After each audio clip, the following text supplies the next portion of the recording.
صفحہ نمبر 55 آیت نمبر 81 سورة آل عمران۔ اعوذ باللہ من الشیطان الرجیم، بسم اللہ الرحمن الرحیم۔ وَإِذْ أَخَذَ اللَّهُ مِيثَاقَ النَّبِيِّينَ لَمَا آتَيْتُكُم مِّن كِتَابٍ وَحِكْمَةٍ ثُمَّ جَاءَكُمْ رَسُولٌ مُّصَدِّقٌ لِّمَا مَعَكُمْ لَتُؤْمِنُنَّ بِهِ وَلَتَنصُرُنَّهُ إِلَى آخِرِهِ۔ اللہ تبارک و تعالی فرماتے ہیں وَإِذْ أَخَذَ اللَّهُ مِيثَاقَ النَّبِيِّينَ،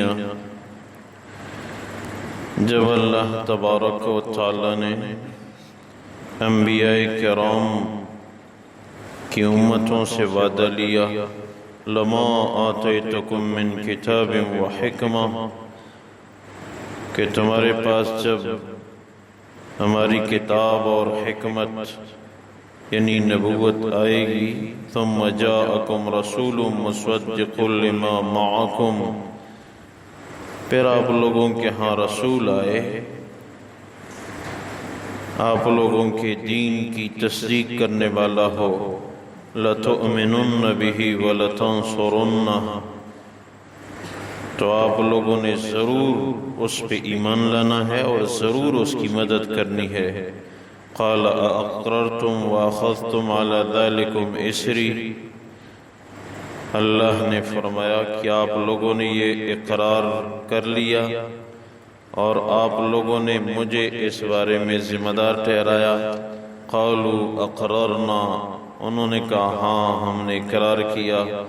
قال فاشهدوا وانا معكم من الشاہدین، اللہ نے فرمایا آپ لوگ گواہ رہیں، میں بھی آپ لوگوں کے ساتھ گواہوں میں سے ہوں۔ فمن تولى بعد ذلك فاولئک هم الفاسقون، جس کسی نے اس کے بعد اس وعدے سے منہ موڑا تو فاسقوں میں سے ہوگا۔ افغیر دین اللہ یبغون وله اسلم ما فی السماوات والارض، کیا اللہ کے دین کے علاوہ کوئی اور دین یہ لوگ ڈھونڈیں گے؟ حالانکہ اللہ کے لیے زمین و آسمان میں جو کچھ ہیں وہ تسلیم شدہ ہیں، طوعا و کرہا، تابعدار ہو کے یا جبری قوت کے ساتھ، وَإِلَيْهِ يُرْجَعُونَ، اللہ کے ہاں سب نے لوٹنا ہے۔ قُلْ آمَنَّا بِاللَّهِ وَمَا أُنزِلَ عَلَيْنَا وَمَا أُنزِلَ عَلَىٰ إِبْرَاهِيمَ، آپ فرما دیجئے ہم نے ایمان لایا اللہ کی ذات پہ اور جو کچھ اللہ نے ہمارے اوپر نازل کیا ہے، جو کچھ اللہ نے ابراہیم علیہ السلام پہ نازل کیا تھا، وَإِسْمَاعِيلَ وَإِسْحَاقَ وَيَعْقُوبَ وَالْأَسْبَاط، اور جو کچھ اللہ تبارک و تعالیٰ نے اسماعیل علیہ السلام پہ، اسحاق علیہ السلام پہ، یعقوب علیہ السلام پہ اور ان کی اولاد پہ نازل کیا تھا۔ وَمَا أُوتِيَ مُوسَىٰ وَعِيسَىٰ وَالنَّبِيُّونَ مِن رَّبِّهِمْ، اور جو کچھ دیا گیا موسیٰ علیہ السلام کو، عیسیٰ علیہ السلام کو اور دیگر انبیاء کرام کو اپنے رب نے دیا، لا نفرق بین احد منہم ونحن له مسلمون، ہم ان تمام انبیاء میں کوئی فرق نہیں کرتے اور ہم اللہ کے ہاں مسلمان ہیں، تسلیم شدہ ہیں۔ اللہ تبارک و تعالی ان آیات مبارکہ میں ارشاد فرما رہے ہیں کہ ہم نے انبیاء کرام کی امتوں سے وعدہ لیا تھا کہ جب ہم نے آپ لوگوں کو کتاب دی، حکمت دی یعنی نبوت دی، تو اپنے نبی پہ ایمان لانے کے ساتھ ساتھ یاد رکھنا کہ بعد میں آپ لوگوں کے ہاں رسول آئے اور آپ لوگوں کے دین کی تصدیق کرنے والا ہو، تو آپ لوگوں نے ضرور اس نبی پہ ایمان بھی لانا ہے اور اس کی مدد بھی کرنی ہے۔ یہ اقرار آپ لوگ کرتے ہو اور میں آپ لوگوں کا رب اس کے درمیان میں ذمہ دار ہوں۔ سب نے عرض کیا یا اللہ، ہم اقرار کرتے ہیں کہ جب بھی آخری نبی آئے گا ہمارے دین کی تصدیق کرے گا، ہم اس پہ ایمان لائیں گے۔ پھر اللہ تبارک و تعالی نے فرمایا یاد رکھو جس نے اس وعدے کے بعد منہ موڑا تو وہ فاسقوں میں سے ہوگا، وہ فاسق ہوگا۔ آخری نبی کی آمد اور اس کا دین یہ اللہ کا سچا دین ہوگا۔ پھر کس کو چاہیے کہ وہ دوسرے دین کی تلاش کرے؟ یہ اس اللہ کا دین ہے جس کے لیے زمین و آسمان تابعدار ہیں، خود اپنی طبیعت کے مطابق یا قوت الہی کی روشنی میں اللہ کے ہاں ان سب کو لوٹایا جائے گا۔ اب یہ چاہیے کہ جب یہ رسول آیا، اعلان نبوت ہوا، اب یہ کہنا چاہیے دیگر ادیان والوں کو بھی کہ ہم نے ایمان لایا اللہ کی ذات پہ، اور ہم گزشتہ تمام انبیاء کرام کے ادیان کو سچ سمجھتے ہیں۔ یقین کے اعتبار سے ہمارے ہاں سب کے سب انبیاء کرام برابر ہیں کہ سب انبیاء ہیں، ہم کسی میں فرق نہیں کرتے، اور ہم اللہ کے ہاں تسلیم شدہ ہیں۔ اللہ تبارک و تعالی نے مختلف ادوار میں انبیاء کرام کو بھیجا۔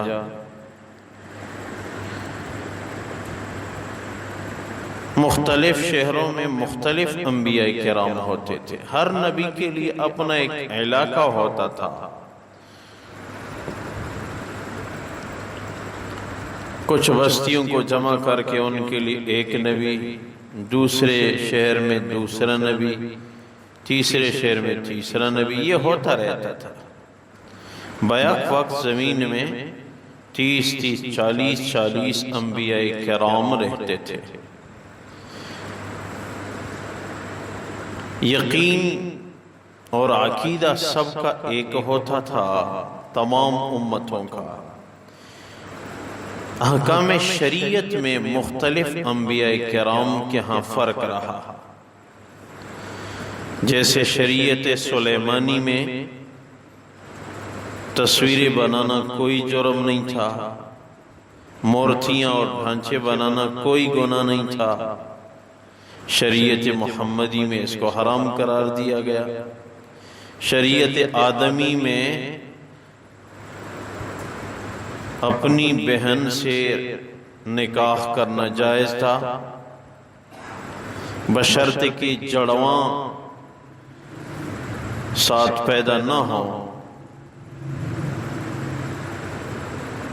جڑواں بہن نہ ہو، ایک ساتھ پیدا شدہ بہن بھائی نہ ہو، تو شریعت آدمی میں اپنی بہن سے نکاح کرنا درست تھا۔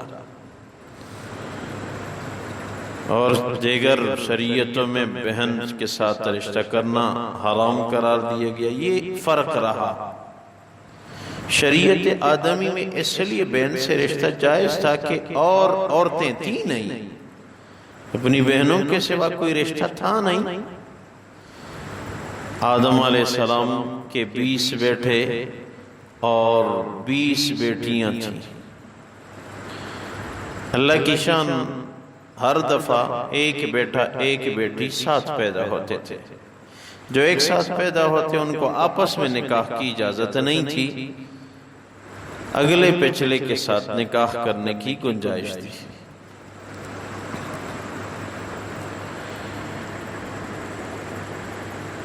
امن و امان اور ایمان کا دور تھا، لیکن انسان کے کارتوت کی وجہ سے نقصان ہوا۔ جب قابیل نے حابیل کو قتل کیا تو حدیث مبارکہ میں ہے کہ اس دن کے بعد زمین میں فساد آیا۔ جب تک قابیل نے حابیل کو قتل نہیں کیا تھا، شیر، بکری، چیتا، اونٹ یہ ایک ساتھ چرتے تھے، کوئی خطرہ نہیں تھا۔ جب سے قابیل نے حابیل کو قتل کیا تو باقوت جانوروں نے کمزور جانوروں کو اپنا شکار بنانا شروع کر دیا۔ اور دیگر انبیاء کرام کے حوالے سے بھی تعلیم یہ ہے کہ سب اللہ کے نبی تھے۔ ہمیں سب پہ ایمان ہے، یقین ہے۔ قرآن کریم کے اندر 27 انبیاء کرام کا ذکر ہے، نام کے ساتھ قرآن کریم کے اندر 27 انبیاء کرام کا ذکر ہے، اور سب کو ہم ایمان کے درجے میں ہم سب کی نبوت کے قائل ہیں۔ ابراہیم علیہ السلام اللہ کے قریبی تعلق رکھنے والے پیغمبر تھے۔ تاریخ کی کتابوں نے لکھا ہے ابراہیم علیہ السلام کو دل میں اللہ کا بڑا خوف رہتا تھا۔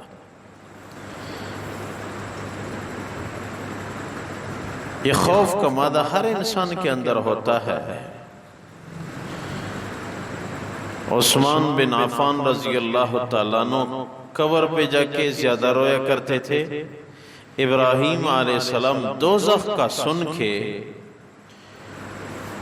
یہ تاریخ کی کتابوں نے لکھا ہے، ایسی آواز سے روتے تھے کہ کئی میلوں تک اس کی آواز سنائی دیتی تھی۔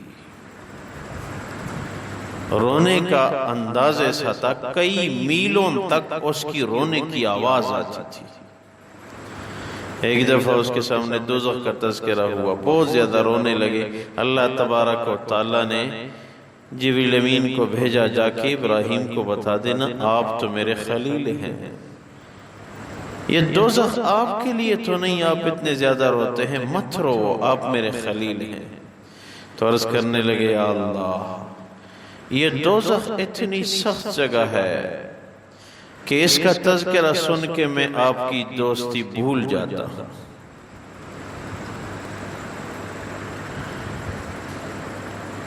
اسماعیل علیہ السلام وعدے کے بڑے پکے۔ قرآن میں دوسری جگہ اللہ تبارک و تعالی فرماتے ہیں اسماعیل وعدے کا بڑا پکا تھا۔ جب وعدہ کیا کہ میں تیار ہوں، اللہ کا حکم پورا کرو، تو پھر واقعی تیار تھے۔ اسحاق علیہ السلام، یعقوب علیہ السلام، اور انبیاء کرام پہ امتحانات بھی بہت آئے۔ حدیث میں ہے جس مسلمان پہ امتحانات آئیں اور اس کی توجہ اللہ کی ذات کی طرف رہے، یہ کوئی خطرے والی بات نہیں ہے۔ جس مسلمان پہ امتحانات آئیں، حالات آ جائیں، لیکن اس کی توجہ اللہ کی طرف برقرار رہے، یہ کوئی نقصان والی بات نہیں ہے، رفع درجات کا ذریعہ ہے۔ اور حدیث میں ہے کہ جو آدمی درجے کے اعتبار سے انبیاء کرام کے جتنے قریب ہوگا، اتنی اس پہ حالات زیادہ آئیں گے۔ تو انبیاء کرام پہ حالات آئے، یہ اللہ کی شان ہے۔ کبھی ایک چیز کو خوشی کا ذریعہ بنا دیتے ہیں، کبھی اس چیز کو غم کا ذریعہ بنا دیتے ہیں۔ یعقوب علیہ السلام کے لیے ایک دفعہ یوسف علیہ السلام کی قمیص غم کا ذریعہ بنا، خون آلود بھیڑیے نے اس کو کھا لیا ہے، پریشان ہوئے۔ فَصَبْرٌ جَمِيلٌ وَاللَّهُ الْمُسْتَعَانُ عَلَى مَا تَصِفُونَ۔ اس آیت کے متعلق لکھا ہے کہ اگر کوئی آدمی غمگین ہو رہا، غم دور نہیں ہو رہا، تو وہ یہ آیت کا یہ حصہ پڑھتا رہے بار بار، فَصَبْرٌ جَمِيلٌ وَاللَّهُ الْمُسْتَعَانُ عَلَى مَا تَصِفُونَ۔ اس سے دل کا غم دور ہو جاتا ہے۔ اور آدمی کو اللہ صبر عنایت فرما دیتے ہیں۔ ایک دفعہ یوسف علیہ السلام کی قمیص آئی تو پریشانی کا ذریعہ بنا، اور پھر جب قمیص آئی یوسف علیہ السلام کے بھائیوں کو، جب انہوں نے قمیص دی کہ میرے والد ماجد کے ہاں لے جانا اور ان کی آنکھوں پہ مل لینا تو وہ بینا ہو جائیں گے، یہودا نے کہا، یہودا یوسف علیہ السلام کا بھائی تھا جس کی طرف یہودیت کا مذہب منسوب ہے، یہ یہودا یعقوب علیہ السلام کا بیٹا تھا، اس نے کہا کہ وہ قمیص آپ لوگوں نے مجھے پکڑائی تھی کہ آپ نے باپ کے سامنے پیش کرنی ہے، آج بھی یہ قمیص میں لے جاؤں گا۔ دوڑتے دوڑتے قمیص پہنچا دی تو قمیص خوشی کا ذریعہ بن گیا۔ یہ اللہ کی شان ہے، ایک دفعہ قمیص آئی غم کا ذریعہ، پھر قمیص آئی تو پھر وہ خوشی کا ذریعہ۔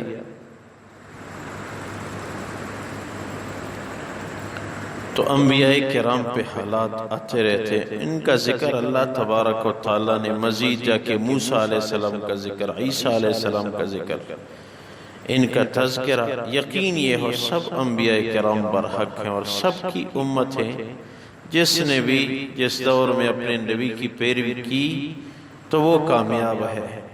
اللہ تبارک و تعالیٰ ان آیات مبارکہ میں مختلف انبیاء کرام کا تذکرہ فرماتے ہیں، وَإِذْ أَخَذَ اللَّهُ مِيثَاقَ النَّبِيِّينَ لَمَا آتَيْتُكُم مِّن كِتَابٍ وَحِكْمَةٍ، جب اللہ تبارک و تعالیٰ نے انبیاء کرام سے یعنی ان کی امتوں سے وعدہ لیا کہ جب آپ لوگوں کے ہاں ہماری کتاب اور حکمت نبوت آئے گی، ثم جاءکم رسول مصدق لما معکم لتؤمنن به ولتنصرن، پھر آپ لوگوں کے ہاں ہمارا رسول آ جائے، آپ لوگوں کے دین کی تصدیق کر رہا ہو، اس پہ ضرور ایمان لانا، اس کی ضرور مدد کرنا۔